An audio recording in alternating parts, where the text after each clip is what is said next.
মধ্যপ্রাচ্যে ইসরায়েল মার্কিন বিশ্ববিদ্যালয়ে হামলার হুমকি ইরানের। ইরানে কয়েক সপ্তাহের স্থল অভিযানের প্রস্তুতি পেন্টাগনের। যুক্তরাষ্ট্রে ট্রাম্পের বিরুদ্ধে ৮০ লাখ মানুষের বিক্ষোভ। মার্কিন সেনা মোতায়েন নিয়ে ইরানের বার্তা, ওয়েলকাম টু হেল। যুদ্ধ বন্ধে ইরানের নতুন শর্ত, লক্ষ্য শত শত কোটি ডলার আয়। আমন্ত্রণ জানাচ্ছি বাংলাদেশ প্রতিদিনের বিশ্ব সংবাদে। এতক্ষণ শুনছিলেন সংবাদ শিরোনাম, এবারে বিস্তারিত।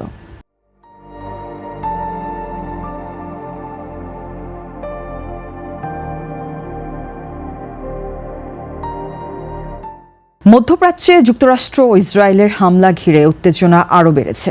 ইরানের বুশেহর প্রদেশে হামলায় একই পরিবারের 4 সদস্য নিহত হয়েছেন। এছাড়া খুজিস্তান প্রদেশে একটি গুরুত্বপূর্ণ পানি সরবরাহ কেন্দ্র ও একটি বিশ্ববিদ্যালয়ে হামলার খবর পাওয়া গেছে। এই পরিস্থিতিতে প্রতিশোধের হুঁশিয়ারি দিয়েছে ইরানের বিপ্লবী গার্ড বাহিনী। তারা জানিয়েছে, মধ্যপ্রাচ্যে অবস্থিত ইসরায়েল ও যুক্তরাষ্ট্র সংশ্লিষ্ট বিশ্ববিদ্যালয়গুলো তাদের লক্ষ্যবস্তু হতে পারে। এদিকে ইরানের দাবি, 10,000 ঘনমিটার ধারণ ক্ষমতার একটি গুরুত্বপূর্ণ পানি সরবরাহ কেন্দ্র হামলার শিকার হয়েছে, যে স্থানীয় নাগরিকদের জন্য অত্যন্ত গুরুত্বপূর্ণ অবকাঠামো। ইরানের সম্ভাব্য স্থল অভিযানের প্রস্তুতি নিচ্ছে পেন্টাগন, এমন তথ্য জানিয়েছে দ্য ওয়াশিংটন পোস্ট। মার্কিন কর্মকর্তাদের বরাতে প্রতিবেদনে বলা হয়েছে, কয়েক সপ্তাহের জন্য সীমিত আকারে এই অভিযান চালানোর পরিকল্পনা করা হচ্ছে। তবে প্রেসিডেন্ট ডোনাল্ড ট্রাম্প শেষ পর্যন্ত এতে অনুমোদন দেবেন কিনা তা এখনও নিশ্চিত নয়।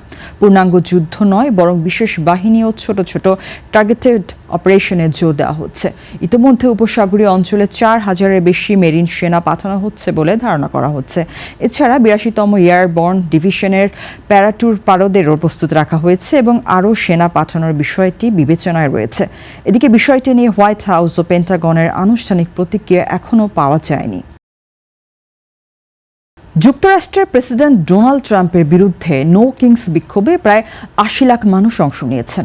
শনিবার দেশটির 50টি অঙ্গরাজ্যে রাস্তায় নেমে তার ট্রাম্পের নেতৃত্ব নীতির বিরুদ্ধে ক্ষোভ প্রকাশ করেন। গত বছর অক্টোবরের তুলনায় এবার প্রায় 10 লাখ বেশি মানুষ এতে অংশ নেয়। 2024 সালের জানুয়ারিতে দ্বিতীয় মেয়াদে দায়িত্ব নেওয়ার পর থেকে এই আন্দোলন জোরদার হয়। বিক্ষোভকারীরা অভিযোগ করেন, ট্রাম্প বিচার বিভাগ ও প্রশাসনে একচ্ছত্র প্রভাব বিস্তার করতে চান। পাশাপাশি অভিবাসন, গর্ভপাত ও পরিবেশ নীতিতেও তার অবস্থানের বিরোধিতা করছেন সাধারণ মানুষ। মধ্যপ্রাচ্যে মার্কিন সেনা মোতায়েন বাড়ানোর প্রেক্ষাপটে উত্তেজনা বেড়েছে। মার্কিন সেন্ট্রাল কমান্ড জানিয়েছে, 3,500 নাবিক ও মেরিন বহনকারী ইউএস ট্রিপলি ইতিমধ্যে অঞ্চলে পৌঁছেছে। এদিকে ইরানি সংবাদ মাধ্যম তেহরান ওয়েলকাম টু হেল শিরোনামে এক প্রতিবেদন প্রকাশ করে যুক্তরাষ্ট্রকে কঠোর হুঁশিয়ারি দিয়েছে।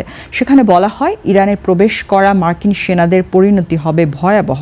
অন্যদিকে দ্য ওয়াল স্ট্রিট জার্নাল জানিয়েছে, প্রেসিডেন্ট ডোনাল্ড ট্রাম্পকে সামরিক বিকল্প দিতে মধ্যপ্রাচ্যে আরও প্রায় 10,000 সেনা মোতায়েনের চিন্তা করছে পেন্টাগন। তবে এসব সেনা কোথায় মোতায়েন হবে তা এখনও স্পষ্ট নয়। যুদ্ধ বন্ধে নতুন শর্ত দিয়েছে ইরান। হরমুজ প্রণালীর পূর্ণ নিয়ন্ত্রণ এবং জাহাজ থেকে টোল আদায়ের দাবি। বিশ্বের গুরুত্বপূর্ণ এই নৌপথ দিয়ে প্রায় 1/5 জ্বালানি তেল এবং এলএনজি পরিবহন হয়। ইরানের পরিকল্পনা অনুযায়ী এই পথ ব্যবহারকারী জাহাজ থেকে টোল আদায় করে বছরে শত শত কোটি ডলার আয়। বিশ্লেষকরা মনে করছেন, এটি বিশ্ব অর্থনীতিকে প্রভাবিত করার বড় কৌশল। এদিকে এই পদক্ষেপকে অবৈধ বিপজ্জনক বলে সতর্ক করেছে আমেরিকা। অন্যদিকে ইরানের সর্বোচ্চ নেতা আয়াতুল্লাহ মুজতবা খামেনি হরমুজ ইস্যুতে কঠোর অবস্থানের ইঙ্গিত দিয়েছেন। এই ছিল আজকের বাংলাদেশ প্রতিদিনের বিশ্ব সংবাদ। সবশেষ খবর জানতে চোখ রাখুন বাংলাদেশ প্রতিদিনের ফেসবুক পেজ ও ইউটিউব চ্যানেলে। সবাইকে ধন্যবাদ।